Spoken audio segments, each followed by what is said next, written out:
I'm Jenny Taft here with Skip Bayless, Shannon Sharp. Morning, guys. How we doing? Hi, Jenny. How are you? Good morning. Good morning. Well, my man across the table just got upstaged by the greatest tight end ever. Nah. You just took the back seat today. You used to play tight end. I want to remind everybody, this guy actually used to play tight. It was ages ago. It was. Prehistoric It times. was. They didn't wear face masks. I did not always sit on television and debate Skip Bayless. I did have a career before I had this second career. That is news to me. Shocking. I'd forgotten that. Had you? Yeah. I hadn't forgotten. I was still celebrating Friday. Yeah? Somebody dropped 61 on someone's team.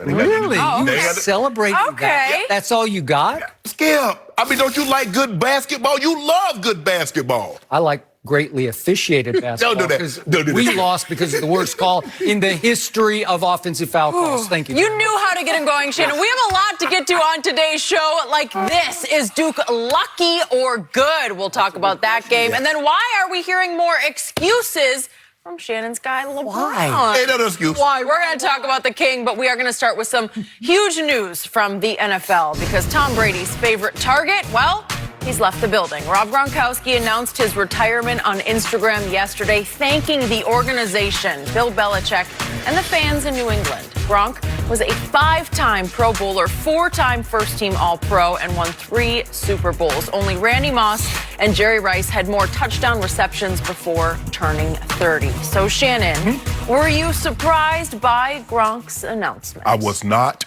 I think the injuries finally caught up with him, Skip. If you remember, he missed his entire senior year in college because of a back injury. So basically, he limped into the NFL. Last season, he limped into the season, and he kind of limped out of it. He was not, as we could see, the pounding that he was starting to take. And I don't care what any doctors tell you. The more they open your body up, the badder it becomes. And we saw the surgery start coming with greater regularity. Skip, we had started to see him miss more games, and they were keeping him down for extended periods of time. And Gronk is only 29, about to be 30.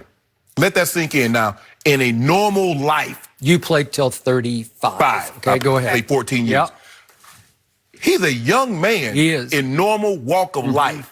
But because of the injury, he's an old. He actually older than Tom Brady, Skip. And Tom Brady is going into his 20th season. I agree. But because of the injuries that have befuddled Gronk, is that it just took its toll. And it wasn't just on one part of the body, it was everything. Everything. It started back, knee, ankle, It was like forearm, elbow. Kobe at the end, except he had it the whole career. And he's physically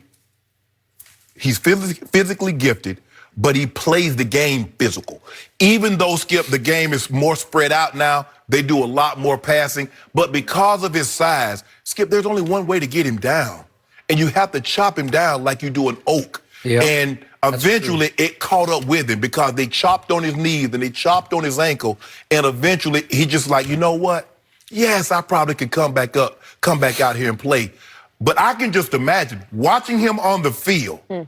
Skip, that's 80,000 fans cheering for you. You know the adrenaline.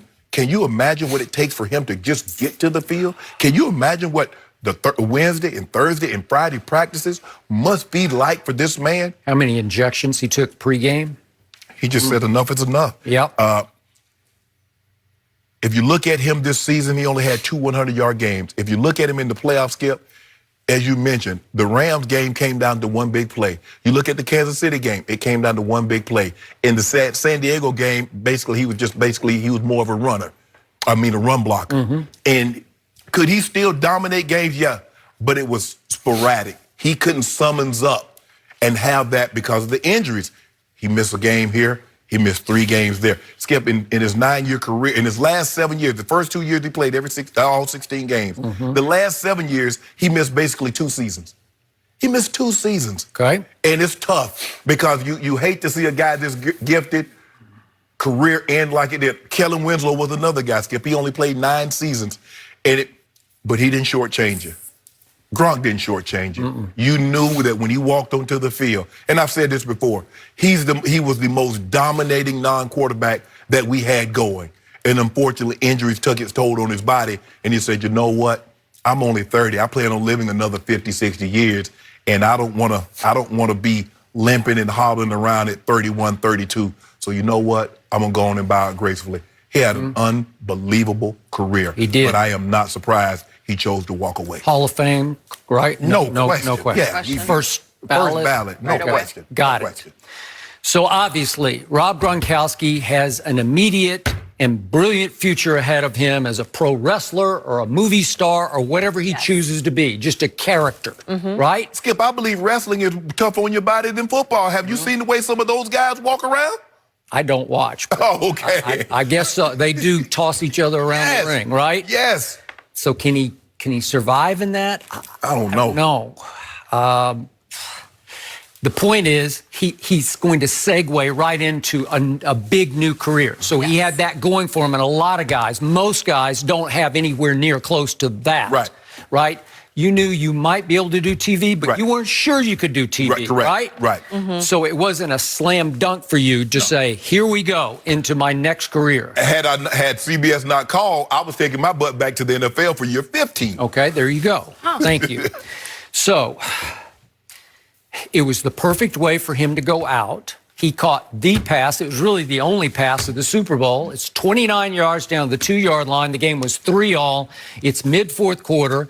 Brady's being stymied by Wade Phillips and company the whole game, and he makes one throw that was a little bit ill-advised to me because you had 3 Rams within striking range of this pass. You know, it's thrown into almost triple coverage.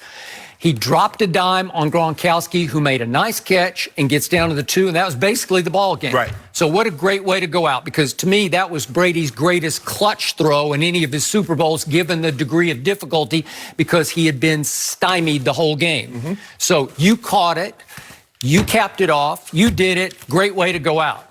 The surprise for me is that we didn't hear this a week after the Super Bowl, or maybe at the most 2 weeks after the Super Bowl. When he goes home, he unwinds, he has a couple of beers, and he says, finally, I just can't do this anymore. Why did it take this long?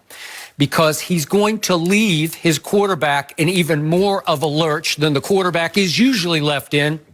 Because to me, the degree of difficulty, for Tom Brady at age 42 continues to go up, harder. Right. Because Jared Cook was out there on the market. It was reported that Belichick made a brief run at Jared Cook, but it didn't seem to turn his head or open his eyes to New England. Because he's committed, even though he hasn't officially signed, to New Orleans.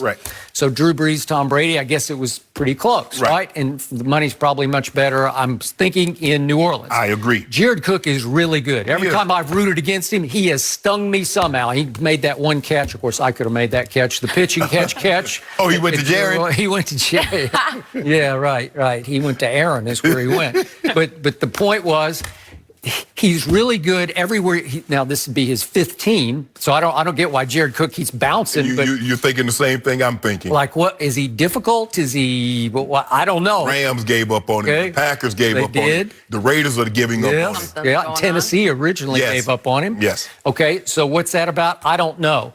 But if we look at this, the Patriots made a run at Adam Humphries, who got a big deal to go from Tampa to Tennessee.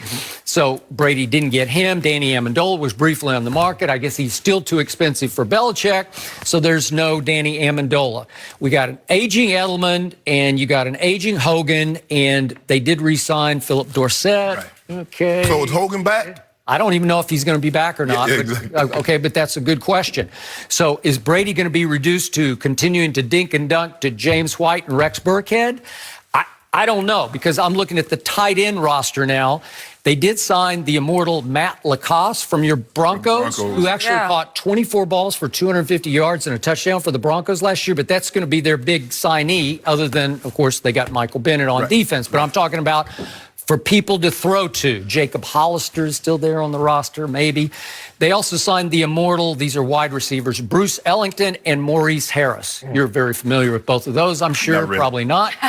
but that's what Malcolm Mitchell just retired, so you're down that guy, and now you're just looking at, will Josh Gordon ever come back? Could he come back sometime next year? Well, they did tender him just in case. I think the thing, and maybe they go into the draft. You know, you have the 2 guys from Iowa, Fant and Hawkinson. Maybe. Aaron Irv Smith Jr. from Alabama. You could do that. You know, Coach Belichick. I like him. He loves Yep.